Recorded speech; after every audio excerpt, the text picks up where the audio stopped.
This episode is brought to you by Target Corned Beef and Naturally Almond. Parenting is an adventure, and like any other adventure, you've got to work hard and be prepared. The quest is on. We're in search for all things parenting. We hear from the kids, from the professionals, and from you, real parents on real issues. It's all happening right here, right now, on Care. Care, the adventures of parenting. Hi, welcome to Care. Today it is all about gender-based violence.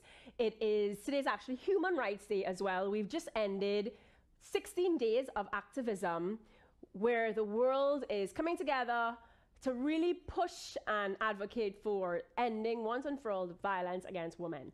Joining us on set, we have quite a knowledgeable panel today. No stranger to the show, we're bringing back on Mr. Donald Bermond of Men Against Women Against Violence. Did I get it? I got it. Yes? Not far. Not far? Well, he's going to correct me. And we have Miss Adeline George, Women Everywhere. I can't wait to hear about this NGO. They are doing some amazing things. And we have Marcus Kisoon from the Institute of Gender and Development UE. Studies. We can't just say UE? Yeah, we can. We can? Yeah. So say it again. Institute for Gender and Development Studies. Studies. Gender and Development. What is development?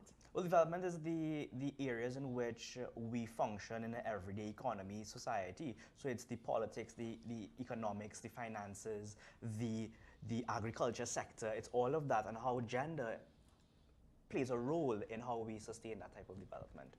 That sounds really smart. And you're a research specialist. A research assistant okay.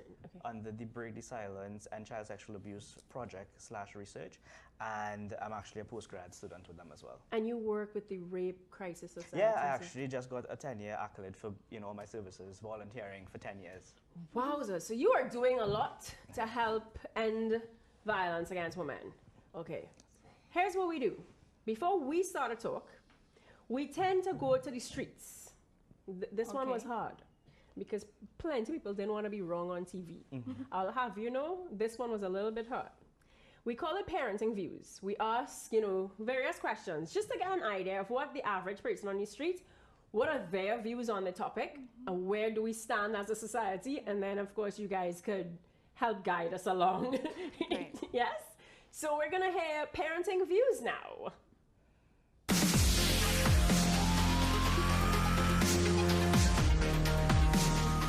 Different people abusing each other, men abusing women, women abusing men, whether it's verbally abusive, it could be physically abusive, they're all different types of abuse.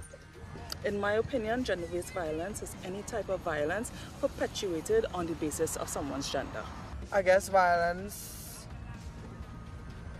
well, it's generally associated with violence against women, but it's not only against women, it's like one particular sex probably feeling superior to the other. Yeah, something like that. It's a tricky question though. That can mean two things. It can mean either or, let's see. I'm not sure. I'm really not sure. What do you think we need to do to stop violence against women and girls as a society? So, any violence that happens because of somebody's gender is on the basis of inequality. So the other person, the perpetrator, sees themselves as more powerful or more valuable than the victim. What we have to do is to change that. We have to change how we value women. We have to change the relationships that men have with women by educating our sons, our brothers, our fathers on how important it is to love and care for women and see women as equals, not possessions, not disposable, but see them as valuable and important contributing citizens in society. I have a lot of cases, women using the men as, not really pawn tickets, but a way to see about the kids, or they're using them to spy the kids. Well, spy the kids to get back at him. So, yeah, it have a lot of violence. So both parties, but we have to train our children. So we can't start now within ourselves alone. We have to start from the younger ones coming up to train them to do good part, teach their children how, to show love and respect a woman.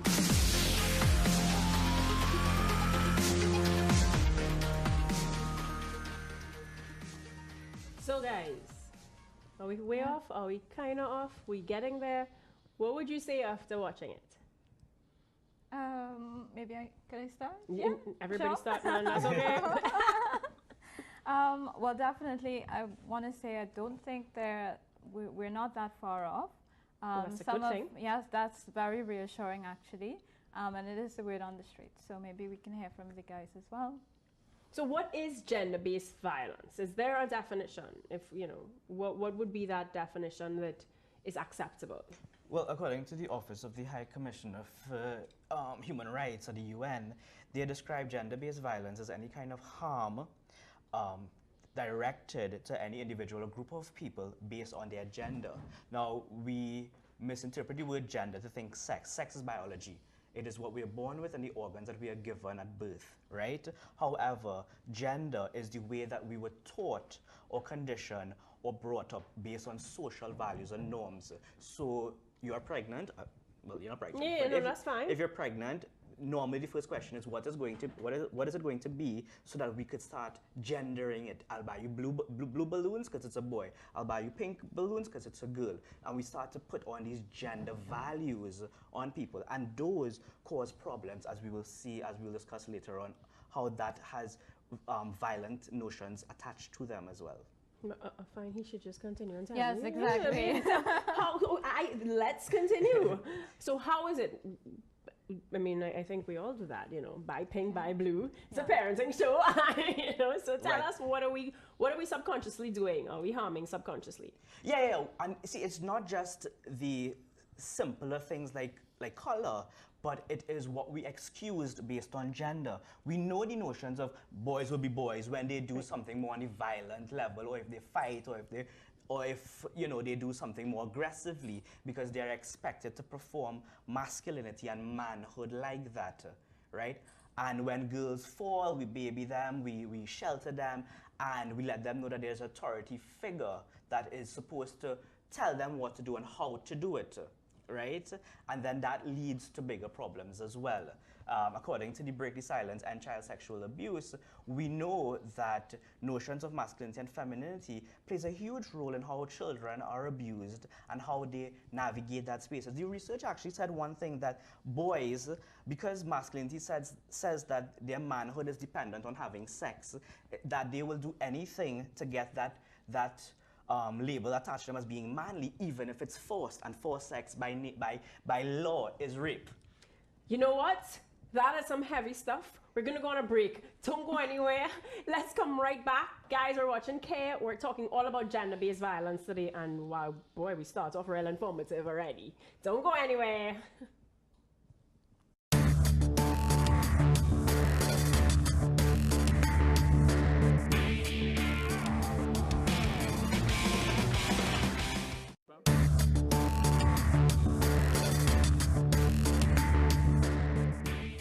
Welcome back to Care. If you are just joining us today, it is all about gender-based violence.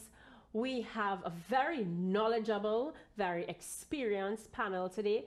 We started off talking that, I mean, that is something that totally threw me. I never even thought about, because everybody, you know, now we used to have just a baby shower. Now you have a gender reveal party, yes, you know. absolutely. So we say gender reveal party. Is there something wrong with that? I mean, because I don't think, we don't intentionally, I'm sorry, we didn't intentionally mean to set up our boys for anything or whatever, you know. I mean, and yeah, we do the buy blue, buy pink. This is expected of you. I know at least we still are trying to move towards boys and crying and stuff like that.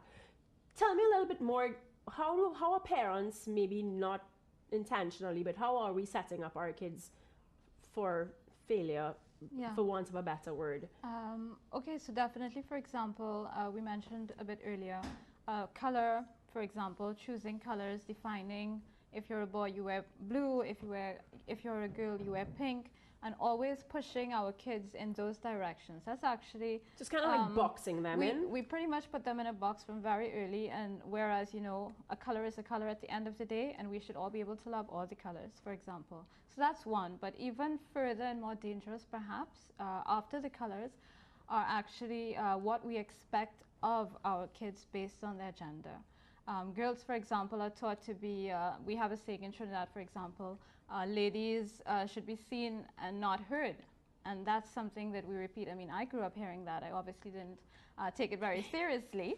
But for example, that's where it starts. Whereas little boys are allowed to be wild, they're allowed to be aggressive. If they fight, we say, you know, let boys be boys. That's how they will be. But it's not about that. So we're really moving towards changing and giving as much possibilities, you know, as they exist to both sexes, both genders, whether boys or girls. We must be able to allow them to dream, to become anything that they would like to be. Now, I want to be devil's advocate here, right?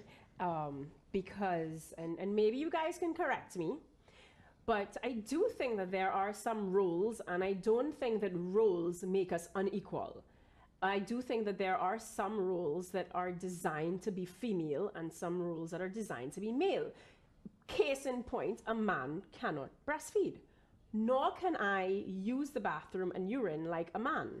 Our bodies are designed differently, you know, so how far do we take it? I mean, I get the whole, my daughter's favorite color is blue, right? And have I fallen into that trap? Yes, very subconsciously. She has helped me come out of the trap because I want to like pink, pink, pink, and she loves blue, absolutely. you know. I've worked in construction, so I do get that, you know, maybe we were too tight before, but then we can't totally be, you know, I mean, you can do anything and I can do anything because you cannot breastfeed. Yeah. The biggest slip up we are making, it's spiritual. Everybody talks about God the Father, both male and female. Always refer to him, the Father, he. And if we had to look deeply at how God constructed us, both of us came from God. So there is male and female. So when we discriminate by only utilizing the male gender in our articulation, in our description, in our viewing of God, we are making one of the biggest gender stereotypes out. And that's why it falls under our belief system.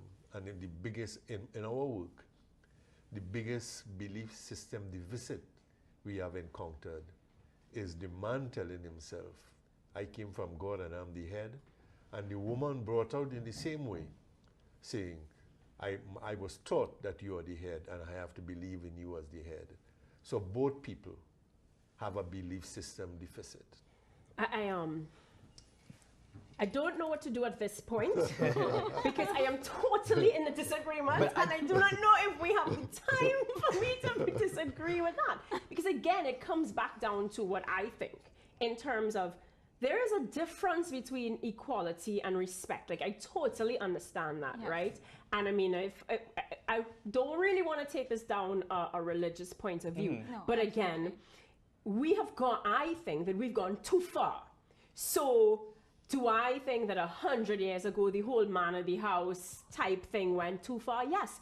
But if we think about God and we think about man of the house and whatnot, being a leader, maybe we just don't understand what being a leader is. I tend to say that you know, slavery and whatever, but a leader is someone that protects you, that nurtures you, that will take a bullet for you. It's not someone that oppresses you. You know, and in a company, we need leaders. If you were to look at a corporate structure, and I do not believe, I firmly believe that the garbage man, the cleaner is just as important as the CEO. Now, are they paid more just simply because, you know, the level of intelligence, the level of not even intelligence, but education and qualifications and whatever is necessary? Fine. But I always say, let the lower level staff that we think so not important, let them leave and you'd realize just how important they are. So roles to me doesn't mean respect. It doesn't mean anything. It just means that we have a different role. Okay, so Marsha, I just want to go back. I want to backtrack to two things. For example, Donald actually, he hit the nail on the head with the very beginning of where things have gone wrong. And as much, we're not going to speak about religion today, you know, we're Can not go in a really forum. long, yeah. Exactly. So it's not about that. But what we need to emphasize, or rather shift the discussion to, is the roles, and as you said, the roles and everything else that's attached to what that patriarchy means. Patriarchy meaning the male being at the center or at the head in in the pyramid of power, at the head of everything. So he would be this person who is expected to be the leader, and all the positive qualities come from him. And how that becomes skewed is that we are literally training our girls, or we're educating our girls to always reference themselves to male leadership.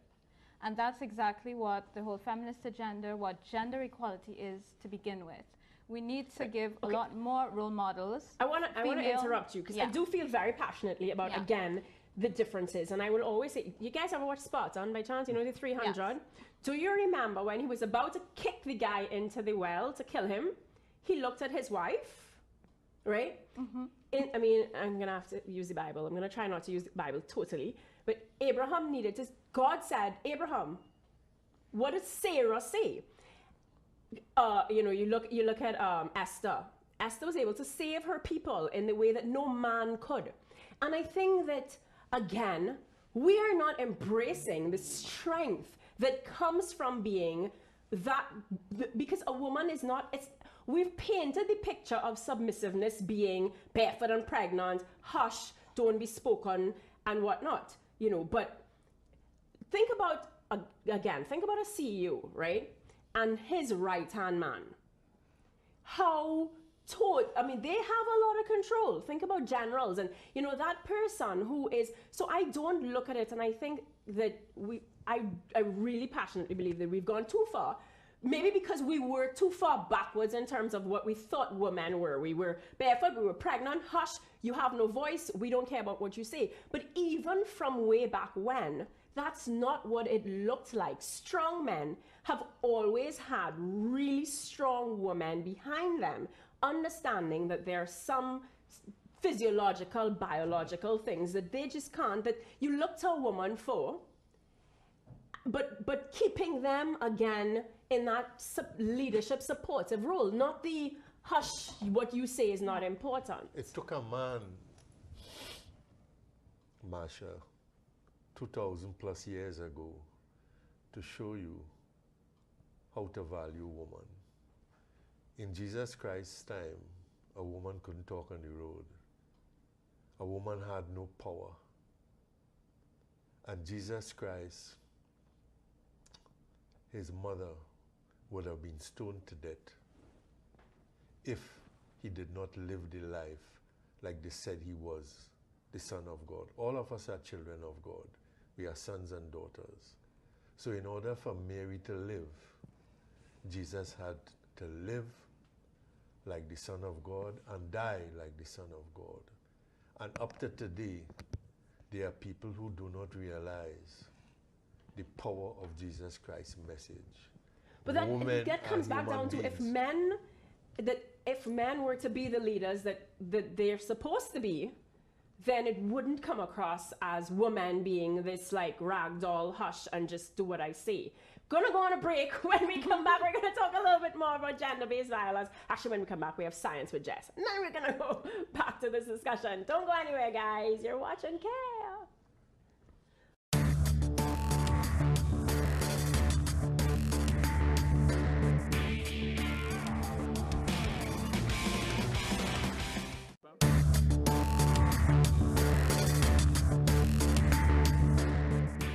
Welcome back to Care. Thank you for joining us. We are going to go straight across to Jessie Lee and her gang.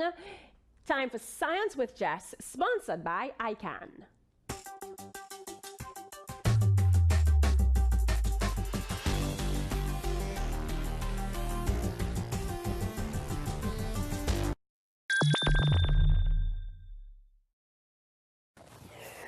Hi, Jess. Welcome to Space of Science.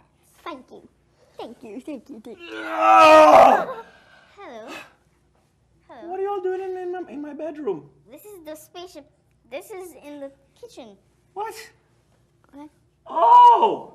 Okay, all right. This is in the kitchen. Well, in that case, let's do some science. All right. So, what we're going to do today is we're going to be learning about osmosis. What's osmosis?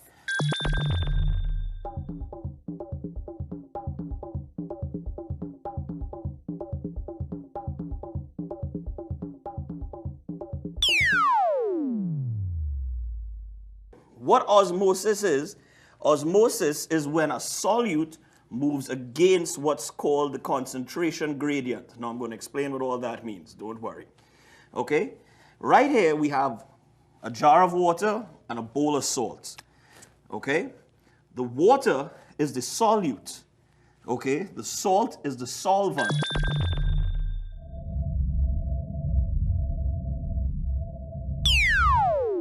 Which means this dissolves in this. Now what happens is right now we got only water in this jar. Right, only water molecules. Only water molecules, which means we have a high concentration of water molecules. Now if I was to add salt to that and I mix it in, we're now adding what? Well, now adding salt molecules. Right, which means we're making the concentration of water molecules less. Yeah, so there's like, so the salt molecules and the water molecules. Correct. They're both, well, they won't have the same amount unless you put the same amount of salt inside of the jar. Almost. Almost there. Nice try though. So what that essentially means is if we had those two jars side by side, we'd have more water molecules here and less water molecules over here. So the water will want to travel from this jar to this jar. But it can't because this glass is protecting it from. Exactly. The glass is hard and what is called So it's like if like you have like, so if you have like a cover over it, no mosquitoes can go in your food. It's exactly that. But what's important here is the glass is what's called impermeable, which means the little tiny water molecules can't get through. But what we're going to do now is we're going to get what's called a permeable membrane, and you're going to see how the water molecules pass through. So what we're going to use for our membrane are these little potato bowls that we've created. Stay away from my potato. So you'll see how we've dug out little holes in there. So what we're going to do is we're going to fill each of these little bowls with salt. Like trash cans. Correct. And put them in these little containers filled with water. Now, we have 3 types of potatoes. But they're not. 2 of them. But they're not. But they're not as the same as this. No, correct. This is a permeable membrane. This is an impermeable membrane. So the water molecules and the salt molecules can get into there. Exactly. Now here's the fun part. These 2 bowls here are raw potatoes. But this one is boiled. Is boiled, which means all the little cells that make up that membrane, They died. they died. They've gone to potato heaven. Yes, where they will sing forever with the potato angels. But what that shows is that's how, because you see, osmosis is how plants get water. Because the water goes through their roots into the plant that has more solvents dissolved in it, right? So, Interesting. yeah, so the membrane has to be alive. So let's start our experiment, okay? First thing we're going to do is we're going to fill a little bit of water into each of these bowls. All right? Now, the next trick is we're going to fill each of these with salt. All right, so I'm going to need my spoon. Where's my spoon? Did you take my spoon? Where'd my spoon go? I innocent boy. What? You took my spoon. Yeah, I did. Why would you do that? Because I needed it for something. Oh boy, I don't even know some. There's So, I'm going to take one of these potatoes. I'm going to fill it up with salt, all right? Right here in that cavity, right there, I'm going to fill it up with some salt. We're filling up a potato cavity. All right, so like this a one's garbage can. all full. Now you are going to fill up this one over here with salt. Now be careful, put it over the bowl, get all the salt in there. That's perfect. Scrape off the top. Nice. Excellent. Oh, what did you do, dude? Me? All right, come on. Science, science. All right. If it was So, an explosion, you would explode. The whole spaceship could have exploded. You risking our lives. Terrible. So what we're going to do now is we're going to take each of these and put them in a bowl. Can I do this one? This is my turn. So I put this one here. This is the empty one. No salt in this guy. I put the one with salt here. Boom, in that one. And now very carefully put the cooked one in there. Okay?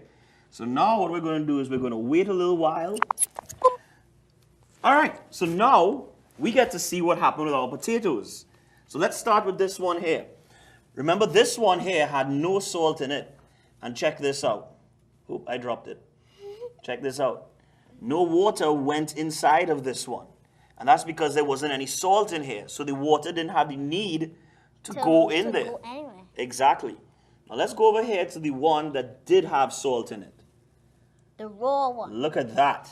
This raw one filled with water. All that salt is soaked in water right now. And that's because the water just had the need to go through that permeable membrane and fill up this area that was concentrated with salt. And it didn't have, and it barely had water. That's correct. So where there's lots of water molecules and there's less water molecules in place, though unless there isn't like glass like how this you showed Correct. earlier, the water the place where there's more water molecules We'll try to go to where there's less. Where there's less. So Correct. until it's equal. Right. Now check this one out. This was the potato that we boiled. And because we boiled it, all the cells in there died. And osmosis could only happen with cells that are alive. So no water got in here. If you look at this guy right there, no water got in.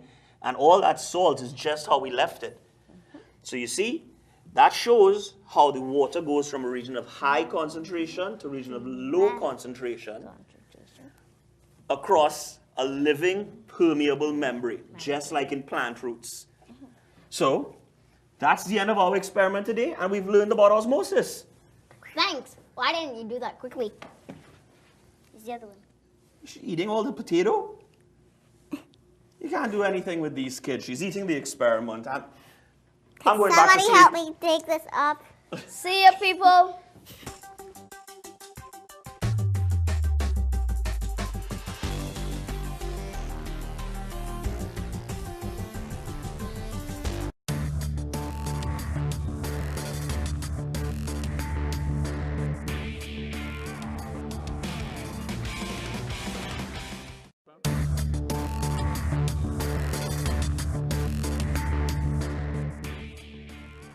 Welcome back to Care. Thank you for joining us. It is all about gender-based violence today. We are joined by Donald, Marcus, and Adeline.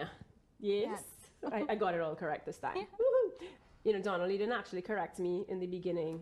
Men. Against violence against women. Right. Okay. Good. Men against violence Against women. Is that men against women against violence? Is that what I said? Oh, please. And I was dying on the inside. You were. Yes. You could laugh, you know, I laugh out loud all the time. You could laugh. Listen, life's too short to take yourself so seriously, you know. Absolutely. Laugh, laugh, laugh. It's fine. Well, at least not for this issue right now. No, definitely not. Definitely not. Okay, so talk to me two things. I mean, I know we took it down a little bit of a religious, Yes. you know, so let's move away from that because I know, I mean, I don't want to take you down that road. There are a lot of people that don't believe in God, don't believe in any of that, you know. So let's how do we raise men? How do we raise women that see that value in each other? Maybe, I mean, there are a lot of things I want to ask. Things like the 16 days. Yes, We've just, yes. we're ending 16 days of activism. let's talk about that a little bit. Yeah? Sure. I know that women everywhere were Yes. really vocal and participating in that. Maybe Yes, you can we tell us, were. who's Women Everywhere? Okay, so Women Everywhere is a non-profit organization founded just about a year and a half ago, focusing on women and girls and their empowerment. So that's our mandate. We also believe in the levers of empowerment as we've penned it. There are 3 of them for us, which we think 3 elements that are key to empowerment. So we believe in transmission of knowledge or education. That's one of the elements you need to be empowered. We also believe in taking care of yourself, physical well-being. And then the 3rd element would be self-worth, the realization of self, who we are, what we're meant to be, a sense of purpose, and self-love. So that's pretty much what we do.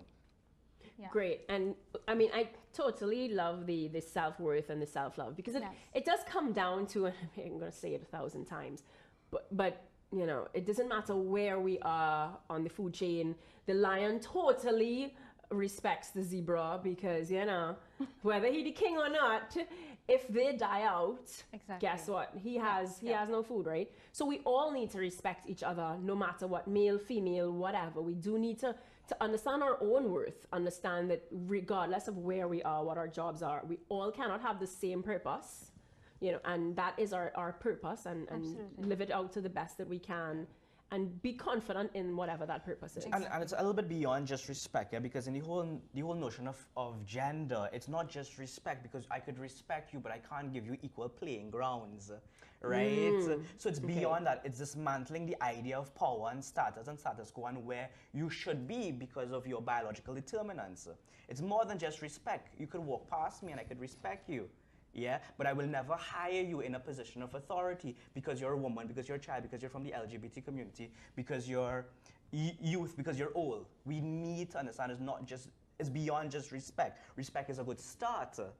However, it's having this access to these resources. You're talking about the 16 days campaign. Now, there's a reason why it's 16 days. It starts on the 25th of November, which is International Day Against Violence Against Women, to the 10th of December, which is World Human Rights Day. And why it was linked like that is to show that violence against women is a human rights violation. And between those 16 days, we celebrate and we advocate and we lobby and we practice consciousness about how gender influences the lives of boys, girls, and children, and women. How does gender influence and affect the lives of boys, girls, women, and children?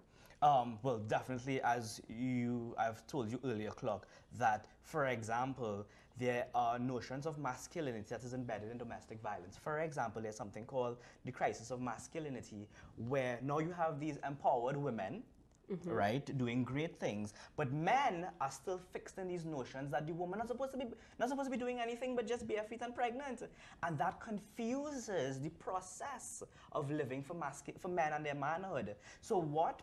How does it confuse the process? So what does that look like when they're confused? What Professor Mohammed writes about in Professor Reddock's book, Interrogating Masculinity, she says that when these men aren't able to fit their roles, such as the breadwinner, or have access to providing for their family and doing these atypical masculine roles, they have to find a way of regaining that power and control, because we tell boys from earlier club that they have to be also powerful and mighty, and one way of doing that. So if you can't provide, you're no longer manly. You know, no, and then to regain that, you start to lash out. You find another way to to compensate for it. What is missing from the equation, Marsha, Marcus, and Adele, is people talk about gender equality, but they leave out the critical aspect. When you're talking differences, you must talk, it's a concept in law, it's called equity. Yes. So when we as men talk about gender equality, we always say with equity. Because if a man and a woman in the position of a fire officer, and the man going up 100-foot step, and he carrying 200 pounds, equity demands that the woman does not carry the same weight because of her structure, a size unless she's. But then you're falling right back into my Well, argument, right? No, not exactly, Marsha. I just want to, that's an excellent point, Donald. Far too often when we speak about gender equality, we really, probably it's a conscious effort, or it's just out of, we're just unaware or not sufficiently informed. We really stop at equality if gender equality and empowerment exists. Then, for example, a man should not open a door for a woman, okay, or you need to carry exactly the same load physically that I am. Biologically, so you agree that that's not right as well? It's not, because biologically speaking, and this is where equity comes into play. For example, someone, because of their physical makeup, their metabolism, physically and biologically are unable to do certain things. Others with another structure, another makeup, are capable of a little more. That does not mean that in terms of the absolute power and absolute leadership skills, absolute competence and capabilities, it does not mean that we are equal and capable of the same things.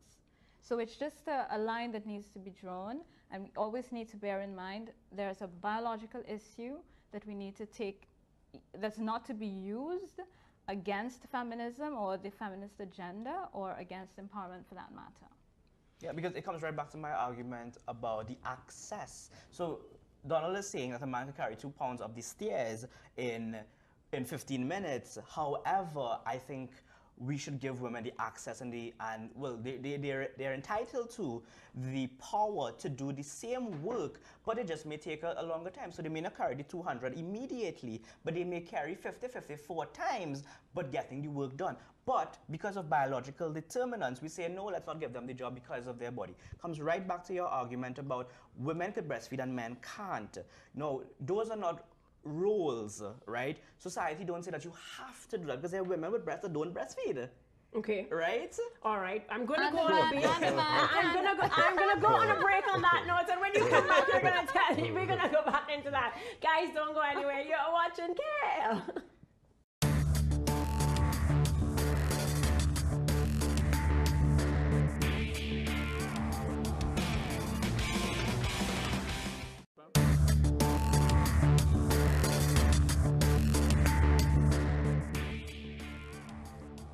Hi, welcome back to Care. Thank you for joining us today. It is all about gender-based violence, and we are going to go into Dear Marsha. We're going to answer a question from you guys, brought to you by Look Opticians.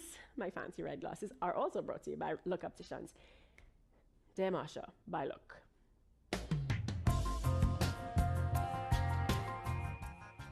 Dear Marsha, I feel like I am subconsciously raising a feminist. All the men around us are deadbeats. You always say that children need both men and women, but in my case, the men simply are not stepping up to the table. What do I do? Well, firstly, I want to debunk the first part, because I identify as a feminist, and I want to let you know what feminism means. Feminism is not women hating men. Okay. It is women hating the positions that they were given because of a male-centeredness, right? Because of a masculine-centeredness. Right?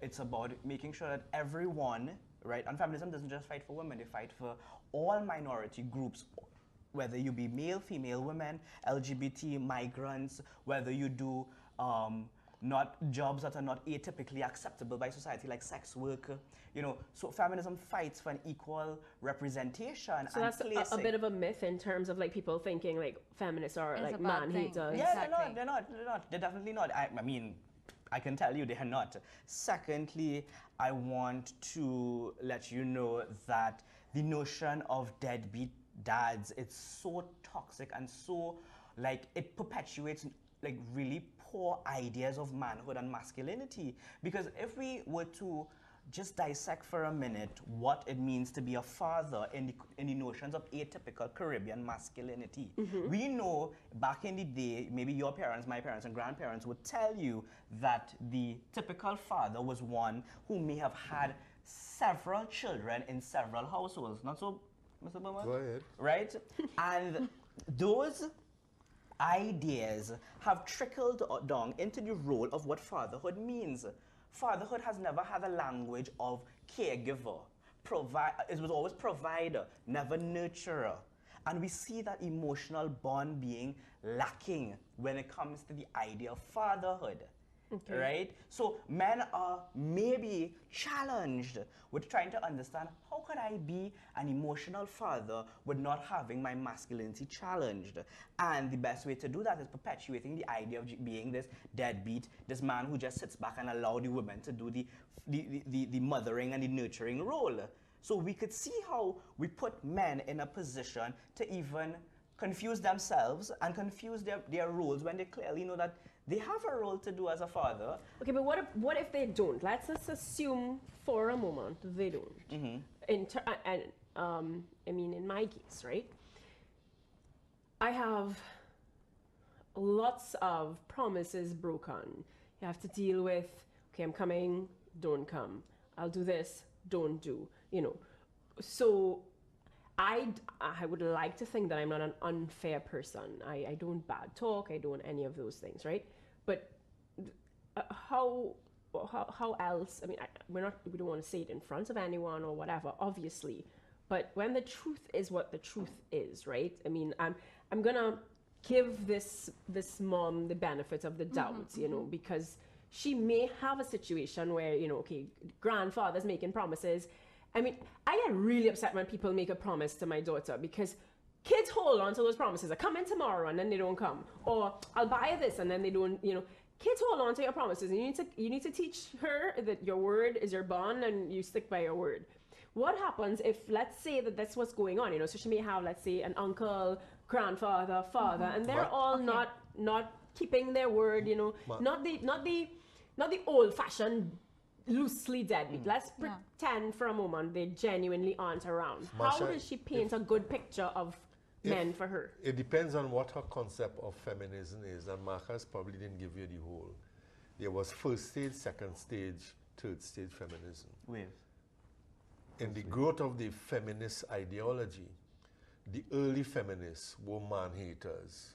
Well, based on how it's worded, it kind of comes across as if feminist means man-hater. Yeah, it sounds like that's what it comes across as. But how do you raise, so let's use man-haters, how do you raise someone to respect men if when they're growing up, all they see in front of them are poor examples? What would you suggest to them? How do you do that? All right, the men are laid back, but when they're at work, they might be ferocious, or when they have to defend their family.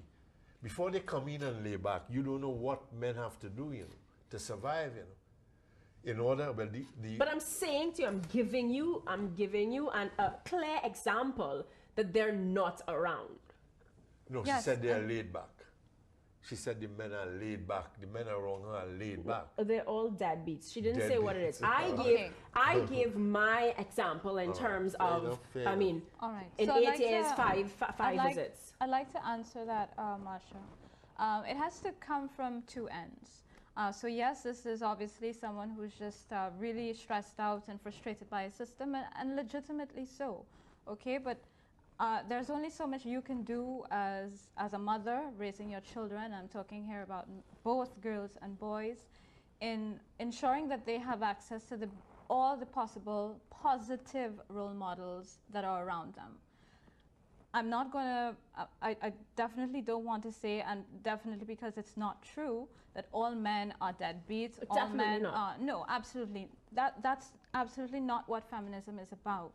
So our job as parents, as caregivers, as people who are dispensing knowledge and transmitting a different way of seeing the world, is really to show how many positive examples there are. Maybe you don't have that in your family, but there's certainly a network. It's a choice to be ignorant in 2017. So a good way to debunk that is for her to show elsewhere that this is not our truth, but it is the truth. It is, yeah. This is what's available to you. You must don't be blinded by that. Children are sponges from a very early age up until, you know, they're very malleable, very pliable. We need to feed them with positive information. We need to show them that differences exist. Yeah. Maybe it's just not right here at home, but you know, it's not exist. Exactly. It's not absolutely. That's a great answer. All types of generalizations. We're gonna have to go on a break again when we come back, guys. When we come back, more gender-based violence. Don't go anywhere. You're watching Care.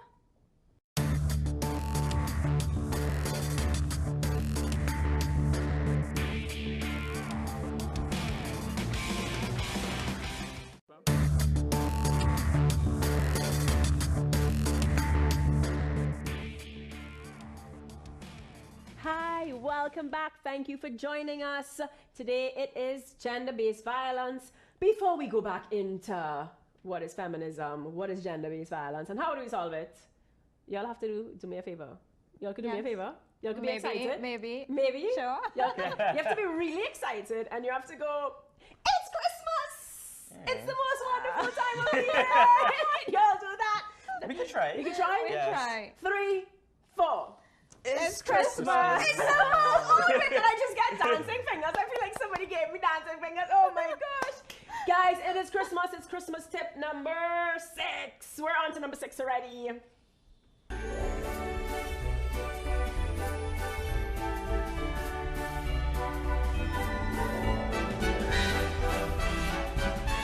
Many people do not have large families with whom to spend Christmas. There are families that never see ham, turkey, sorrel, or pastels. For some kids, the class Christmas party represents one more opportunity to learn to lie as to avoid the embarrassment of saying they can't afford to participate in Secret Santa. This Christmas, maybe we can be more considerate. Take a second look for those around you that may only appear to be a Scrooge, but are really just trying to cover up the additional pressure that the season unintentionally brings.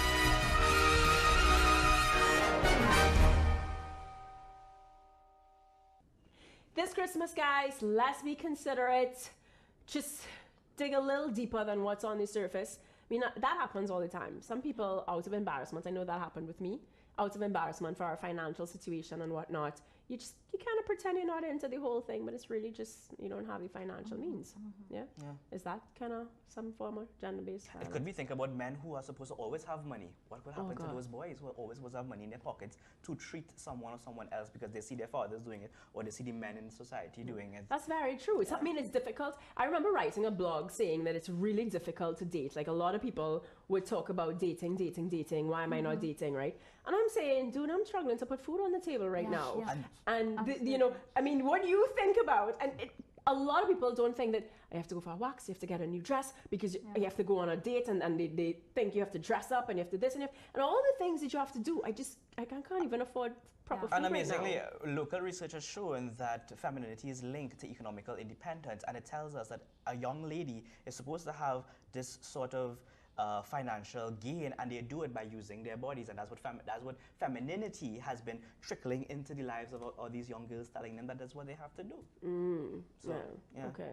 I don't like that. How do we move forward? How do we stop it? Well, firstly, I want to debunk the idea that first wave feminism was man-hating, because you need to understand that first wave feminism existed at a time when women didn't vote, when the health sector didn't have reproductive health care for women specifically. Right. So it was poor. It was poor for the idea of being a woman. So you think about it. I put you up against a wall where your body didn't belong to you. Yeah. We didn't have systems in place for you. I totally agree that activism was needed. I totally agree that there was radical. And as I said, I mean, I do think that we were totally backward. I do think so. I mean, the idea of hush, you have no voice.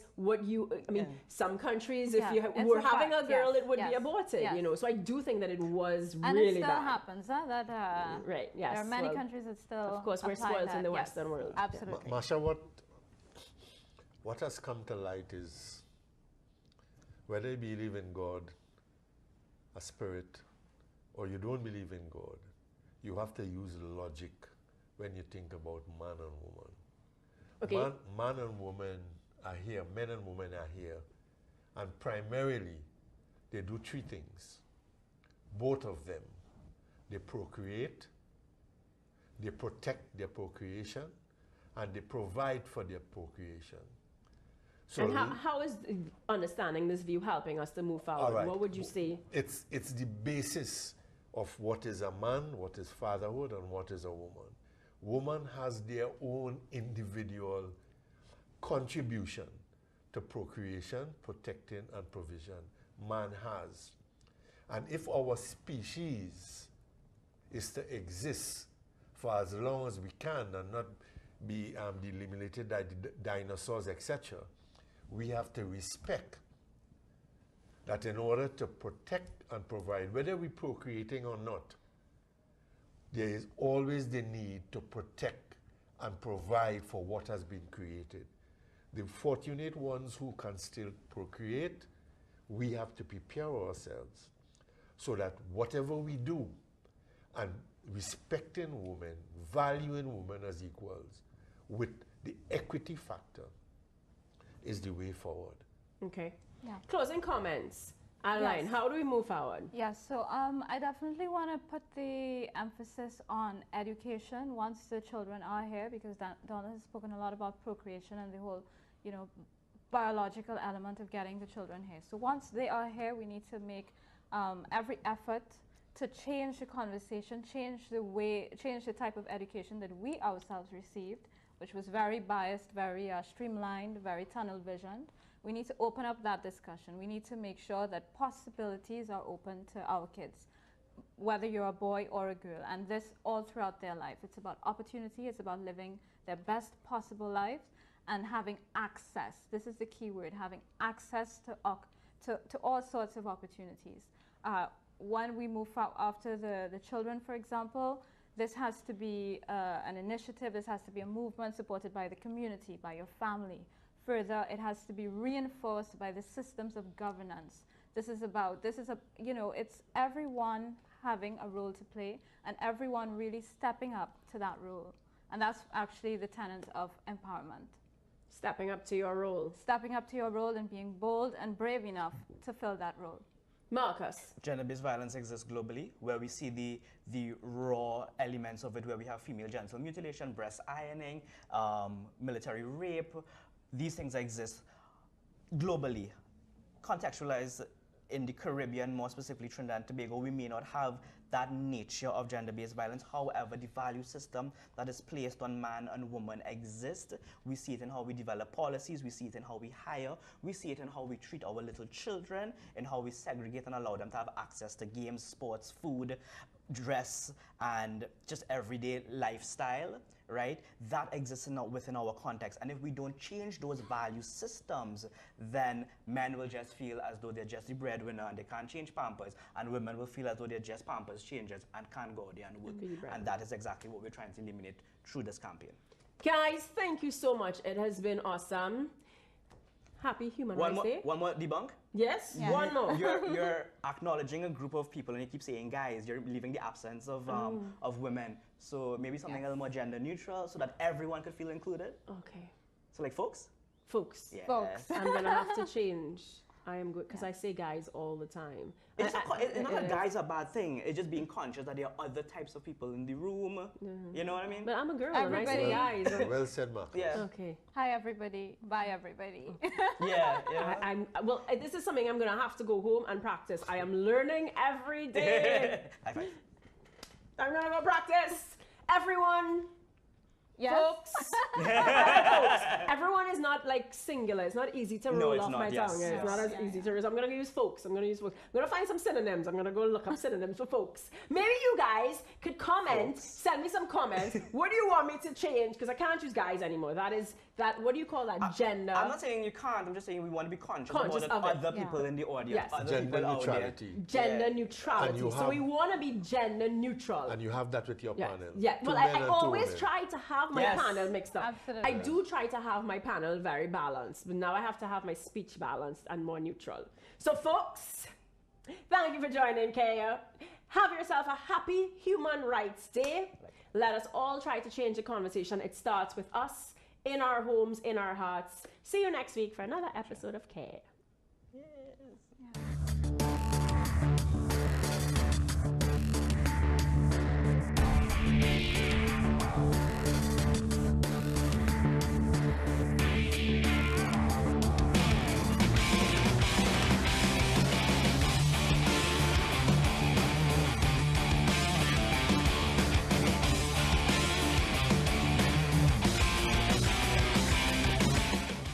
This episode was brought to you by Target Corned Beef and Naturally Almond.